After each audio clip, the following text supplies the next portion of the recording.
नमस्कार दोस्तों, आज मैं लेकर आई हूँ संगीत से भागवत प्राप्ति। त्रेता युग में कौशिक नाम के एक ब्राह्मण थे। भगवान में उनका अत्यधिक अनुराग था। वे खाते पीते सोते जागते हर क्षण भगवान के नाम का जप करता था। उनकी साधना का मार्ग था संगीत।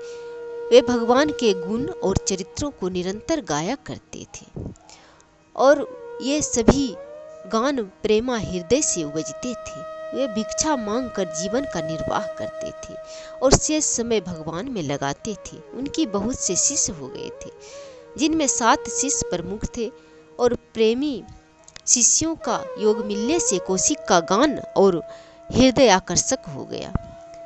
भक्त पद्माक्ष ने उनके और उनके शिष्यों के भोजन का भार अपने ऊपर ले लिया। कौशिक के शिष्य में एक दंपति भी थे, जिनका नाम था मालव और पत्नी का नाम मालवी था।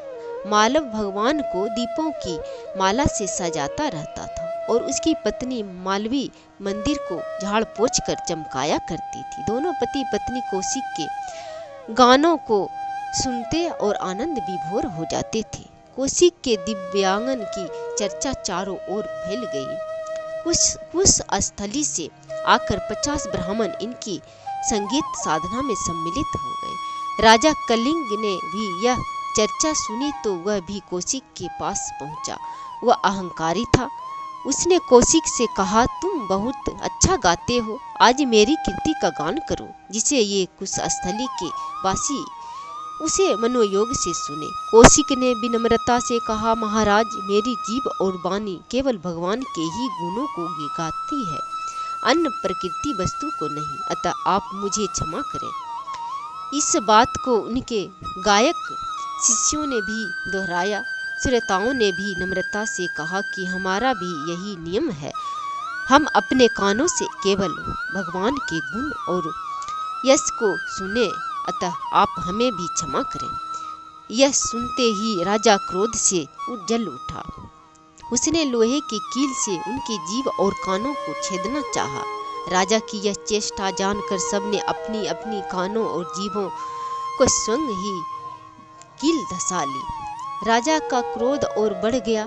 उसने कौशिक और उनके साथियों को अपमानित कर अपने राज्य से बाहर करवा दिया, सारी संपत्ति छीन लिया। संत कौशिक अपने शिष्यों के साथ उत्तराखंड के ओर चले गए।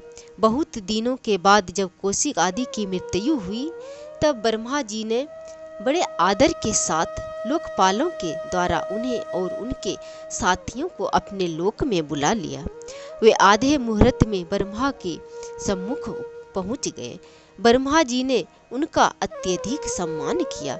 इस तरह वहां के वासियों ने देखा कि इतना अधिक सम्मान पाते किसी और को नहीं देखा था, इसलिए वहां हलचल मच गई। इसी बीच विष्णु के दूत वहां आ पहुंचे। उन्होंने सम्मान के साथ कौशिक और इनके साथियों को विष्णु लोक पहुंचाया। कौशिक के सम्मान में ब्रह्मा और वहां के निवासी भी उनके साथ गए। इस तरह विष्णु लोक में बहुत बड़ी भीड़ एकत्रित हो गई। भगवान विष्णु ने कौशिक और उनके साथियों को स्नेह युक्त नेत्रों से देखा। उस समय जय घोष से सारा वातावरण गूंज उठा। भगवान विष्णु ने ब्रह्मा जी को आदेश दिया कि वे कौशिक और उनके शिष्यों को मेरे समीप में ही स्थान दें। फिर भगवान ने कौशिक की ओर उन्मुख होकर प्रेमा हृदय वचनों से कहा, वत्स, तुम अपने शिष्यों के साथ मेरे समीप ही रहो। मैंने तुम्हें अपने गुणों का अधिपति भी प्रदान किया है। इसके बाद भगवान ने मालव और मालवी को कृतार्थ करते हुए कहा, तुम दोनों मेरे लोक में आनंद से रहो और सुंदर गान सुनकर आह्लाद प्राप्त करो। इसके बाद भगवान पद्माक्ष से बोले, वत्स, तुम कुबेर हो जाओ, धनों का स्वामी बनकर सुख से इस लोक में विहार करो। तत्पश्चात भगवान ने प्रेम शक्ति प्रेमासक्त सम्मान देते हुए सबको अपने समीप स्थान दिया। सभी को अपने हस्त कमलों से प्रेम पूर्वक स्पष्ट भी किया। इतना सम्मान देने के बाद भी भगवान को संतोष नहीं हो रहा था। उन्होंने उनके स्वागत में संगीत का विशाल आयोजन किया। विश्व के गायक तुम्बुरु गंधर्व बुलाए और भगवान दिव्य सिंहासन पर विराजमान थे। संगीत गाती हुई माता लक्ष्मी भी आप विराजी।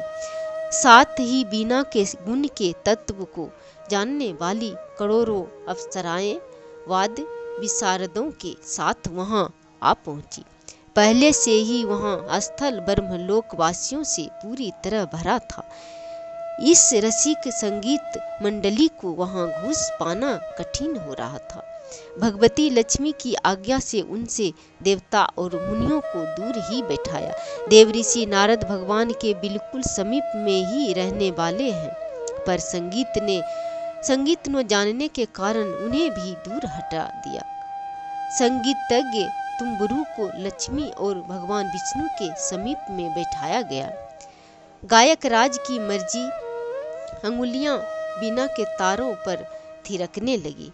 उनके सधे कंठ की फूटती स्वर लहरियां कन-कन को आह्लादित करने लगी। रसिक धाराएं बहने लगी। इस तरह कौशिक और उनके साथियों का बहुत ही भव्यपूर्ण स्वागत किया गया। इस तरह कौशिक का स्वागत हुआ और भगवान विष्णु प्रसन्न होकर आशीर्वाद दिए। यह कथा लिंग पुराण में वर्णित है। यह कथा अच्छा लगे तो लाइक और शेयर करें। जय श्री।